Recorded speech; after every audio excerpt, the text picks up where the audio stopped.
प्यारे बच्चों नमस्कार, मैं देवेश कुमार। आज हम बात करने वाले हैं काफ़ी इंपॉर्टेंट टॉपिक हाइगेंस के तरंग सिद्धांत द्वारा परावर्तन की व्याख्या।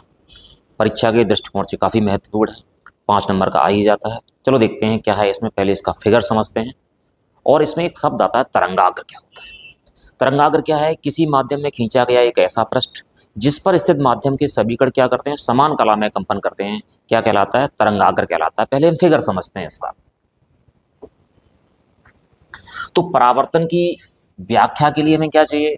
परावर्तन होता है किसी दर्पण से होता है जिसके एक पृष्ठ पे पॉलिश कर दी जाती है या लाल ऑक्साइड का पेंट होता है। तो समझिएगा पहले ये, जैसे मैं मान लेता हूं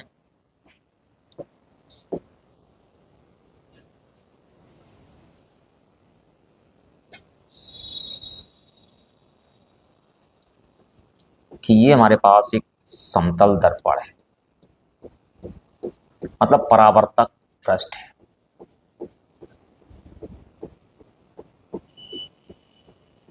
कैसा है? परावर्तक पृष्ठ।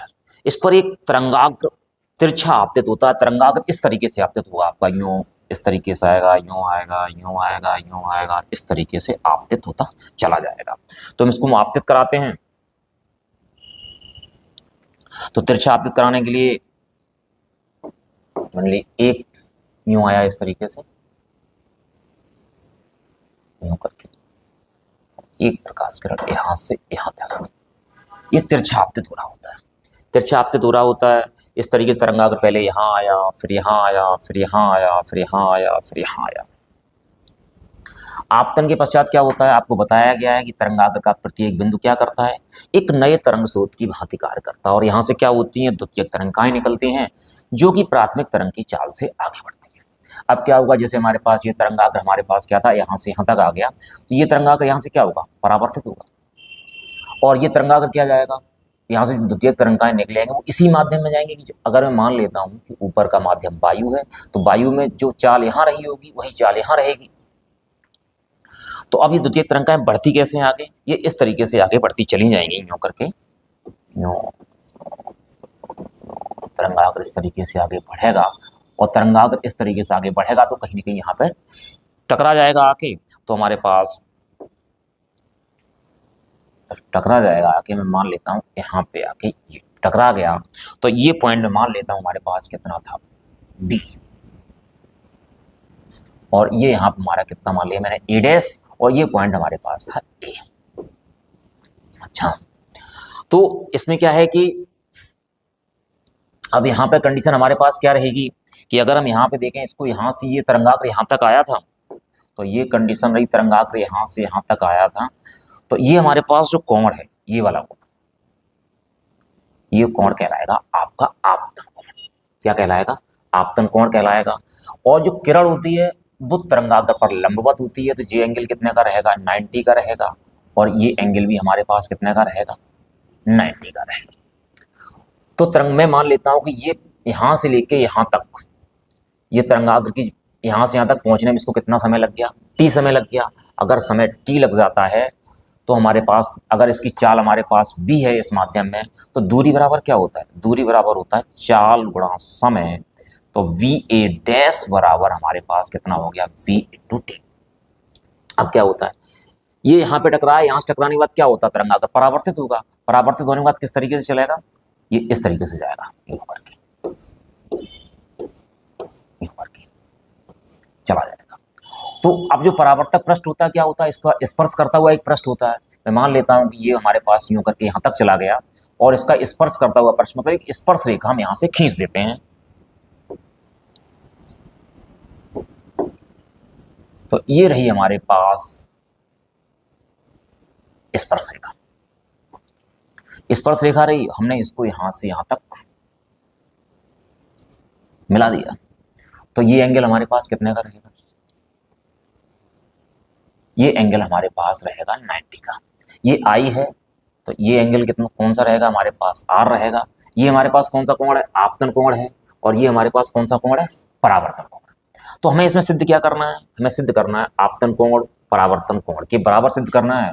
और ये हमने मान लिया, पॉइंट हमारे पास क्या हो गया? बी डैश हो गया। अच्छा, जितने समय में बिंदु बी से ए डैश तक जाती है उतने ही समय बिंदु ए से कहाँ तक, बी डैश तक जाती है। तो समय हमारे पास कैसा है, समान है, और चाल हमारे पास कैसी है, समान है। तो ए बी डैश बराबर कितना हो जाएगा हमारे पास, ए बी डैश बराबर हो जाएगा v इंटू टी। समझ में आ गया होगा, v इंटू टी हो गया। अब इसको बराबर करने के लिए हमारे पास दो तरीके हैं, या तो हम इन दोनों त्रिभुजों को ए बी ए डैश और A B dash A dash को सर्वांग सम कह दें। सर्वांग सम कह देंगे तो ये वाला एंगल हमारे पास क्या हो जाएगा, इसके बराबर हो जाएगा। या हम इस त्रिभुज में से ए बी ए डैश और A B dash A dash में इसमें से साइन आई का मान निकाल लें। लंब बटे कर्ण होता है, क्या होता है, लंब बटे कर्ण होता है।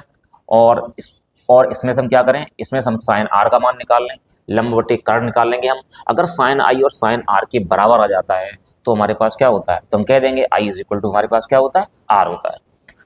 तो साइन आई साइन आर के बराबर, तो एंगल आई आर के बराबर हो जाएगा। आई हमारे पास क्या आपतन कोण है, आर हमारे पास क्या परावर्तन कोण है, तो परावर्तन का नियम सिद्ध हो जाता है। या फिर हम क्या करते हैं, त्रिभुज ए बी ए डैश और A B dash A dash में सर्वांग समता लगाते हैं। सर्वांग समता में क्या होता है, तीनों भुजाएं बराबर करते हैं या दो भुजाएं या एक कोण बराबर करते हैं। तो हमारे पास क्या रहेगा, जब त्रिभुज दोनों सर्वांग सम हो जाएंगे उस समय हमारे पास ये वाला एंगल किसके बराबर हो जाएगा, इस कोण के बराबर हो जाएगा। तो आप समझ गए होंगे एक तरंगाग्र कैसा होता है, तिरछा आपतित होता है। तिरछा आपतित होने पर सबसे पहले पृष्ठ ए से टकराता है, ए से द्वितीयक तरंगाएं निकलती हैं, वो कहाँ तक पहुँचती हैं, बी डैश तक पहुँच जाती हैं। ठीक उतने ही समय में बिंदु बी से चलने वाला तरंगाग्र कहाँ पहुँच जाता है, ए डैश तक पहुँच जाता है। ये एंगल 90 इसलिए है क्योंकि हमारे पास जो किरण होती है वो तरंगाग्र के कैसी होती है, लंबवत होती है। ये हमारे पास कौन सा कोण है, ये आपतन कोण है। यहाँ इसकी स्पर्शी खींची गई है, तो स्पर्शी के लिए एंगल यहाँ हमारे पास कितना रहेगा, 90 रहेगा। और ये हमारे पास क्या है, परावर्तन कोण है। माना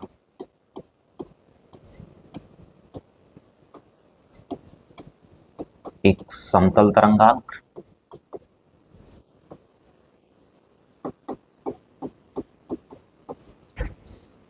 ए बी परावर्तक पृष्ठ पर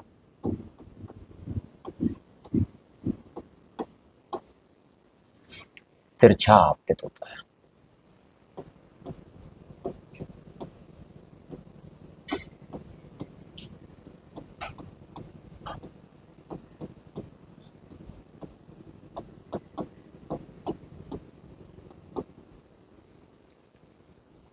आपतन कोण आई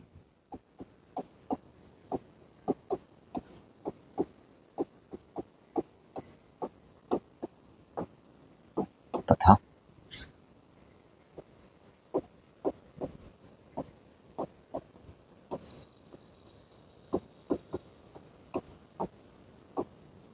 परावर्तन कोण आर है। आपको बताया गया कि अगर तरंगा माध्यम हमारे पास एक ही रहेगा, तरंगाग्र की चाल हमारे पास कितनी है, v है। यदि चाल v है, समझना ध्यान से आप लोग, यदि चाल क्या है, v है, तो दूरी बराबर क्या होता है, दूरी बराबर होता है चाल गुणा समय। कि जितने समय में तरंगाग्र बिंदु बी से ए डैश तक पहुंचता है, ठीक उतने ही समय में बिंदु ए से चलने वाली द्वितीयक तरंग का कहां तक पहुंच जाती है, बी डैश तक पहुंच जाती है। अगर मैं मान लेता हूं समय हमारे पास कितना है, टी है, तो दूरी वी ए डैश बराबर कितना हो जाएगा, वी ए डैश बराबर हो जाएगा वी इंटू टी। इसी प्रकार हमारे पास क्या हो जाएगा, यहां से चलने वाली द्वितीयक तरंग का टी समय में कहां तक पहुंचती है, बी डैश तक पहुंचती है। चाल यहां भी बराबर है, तो हमारे पास क्या रहेगा, ए बी डैश बराबर हमारे पास कितना रहेगा, v इंटू टी रहेगा। तो हमारे पास इन दोनों से क्लियर हो जाता है, स्पष्ट हो जाता है बेटा, A B dash is equal to V A dash. अब आ जाइएगा आप इन त्रिभुजों में, एक त्रिभुज ए बी ए डैश है और दूसरा त्रिभुज A B dash A dash है। देखिएगा आप यहां से,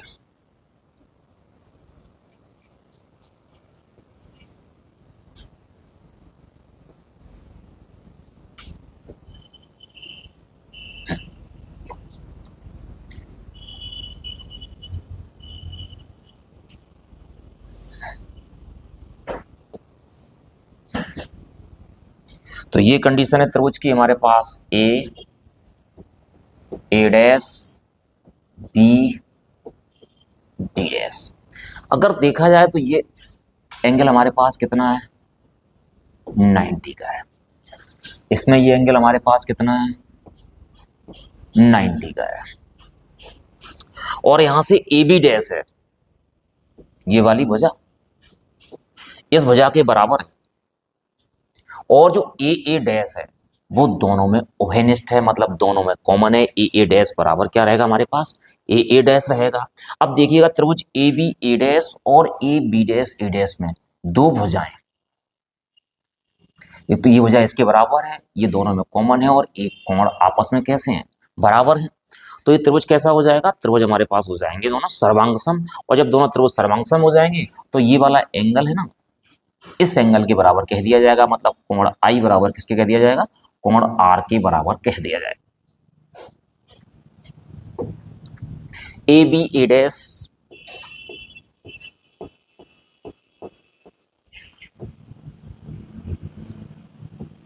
तथा त्रिभुज A B dash A dash में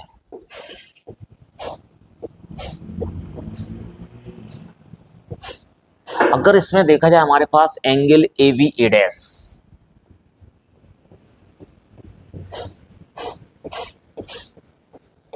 angle A B A dash बराबर angle A B dash A dash,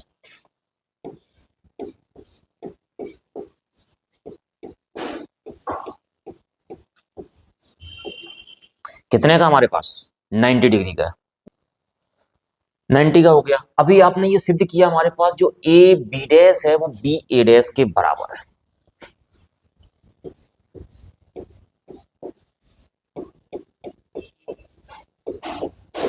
B dash हम यहां से दिखा सकते हैं, ए बी डैश बराबर किसके है, बी ए डैश के, तथा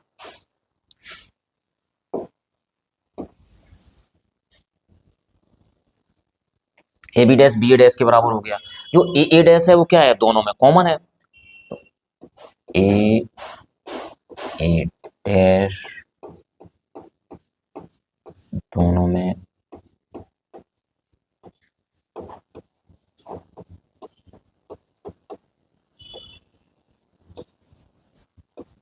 उभयनिष्ठ है।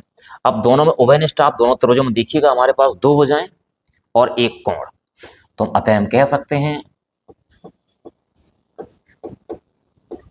त्रिभुज A B A dash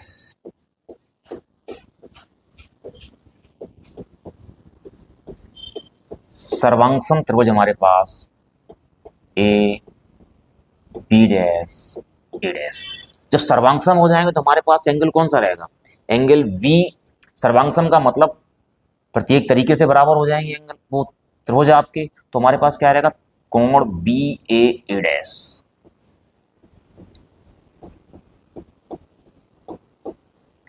B A A dash बराबर हमारे पास रहेगा बी डैश ए डैश ए,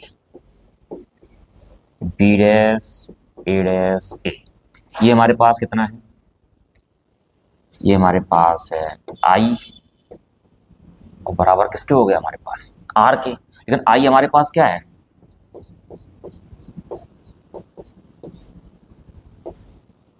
आपतन कोण बराबर